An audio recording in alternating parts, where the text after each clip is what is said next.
नमस्कार मित्रांनो, मी Shekhar Mane goat farm या यूट्यूब चॅनलमध्ये मी तुमचं सहर्ष स्वागत करत आहे मित्रांनो.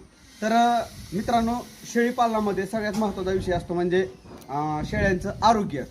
तर आरोग्य म्हणजे काय? ज्यावेळेस आपण शेळी पालन फिरस्ती करतो म्हणजे फिरून आणि बंदिस्त, तर विषय काय होता की बंदिस्त शेळ्या ज्यावेळेस आपण त्याचं पालन करतो त्यावेळेस त्याला आजार कमी येतात आणि ज्यावेळेस आपण शेळ्या फिरून चारतो त्यावेळेस त्यांना आजार भरपूर येतात.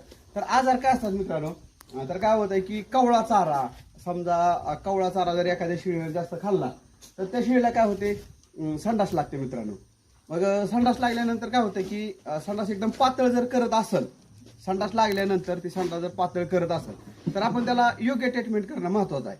आणि काय करतो, ऑन दी स्पॉट आपल्याला समजा शेळी पहिल्यांदा पातळ संडास केली तर लगेच आपल्याला त्याला विलाज करायचा मित्रांनो. तर आपण विलाज काय करायचा तर तुम्हाला मी थोडक्यात सांगतो आणि दाखवतो पण मित्रांनो.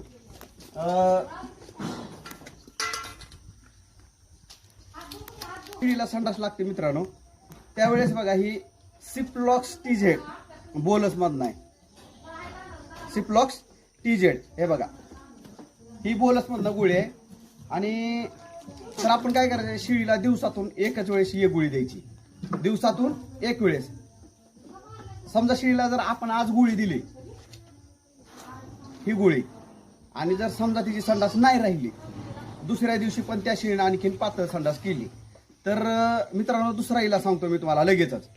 तर त्याला काय करायचं, पण ही गोळी दिवसातून एकच वेळी द्यायची. मग तुम्ही सकाळी द्या, जर शेळीला सकाळी संडास लागलेली असेल तर सकाळी द्या आणि संध्याकाळी जर संडास लागलेले असले तर लगेच संध्याकाळी देऊन टाकायची. आणि ज्यावेळेस आपण शेळी पालन करतो त्यावेळेस मित्रांनो ह्या गोळ्याचे पाकिटं कमीत कमी 4 आपल्या घरामध्ये एक्स्ट्रा ठेवायचे म्हणजे ठेवायचे. कारण का तर आपण दुसऱ्या दिवशी काय लगेचच कुठं जाऊन उपलब्ध होत नसते, कारण वेळ जातो त्याच्यामध्ये.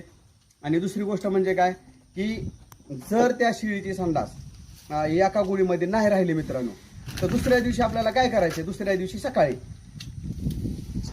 ही गोळी आहे मित्रांनो, ही गोळी आहे मेनोलेक्स बोलस मधनच आहे, मेनोलेक्स प्लस. हे बघा, ही तुम्हाला दाखवतो, मेनोलेक्सची गोळी आहे. तर ही गोळी काय करते मित्रांनो, शिळेला आलेली ताप आणि शिळीला आलेली कणकणी. दुसरी गोष्ट, संडास लागल्यानंतर शिळीला काय होतं, थोडी कणकणी येते, थोडी ताप पण आलेली असते मित्रांनो.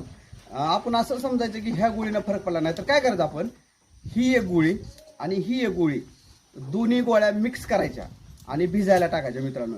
एवढ्या फुलपात्रामध्ये दोन्ही गोळ्या एक एक भिजायला टाकायच्या आणि पूर्ण भिजल्यानंतर ही दोन्ही गोळीचं जे मिश्रण झालेलं आहे मित्रांनो त्या शेळीला पाजायचं.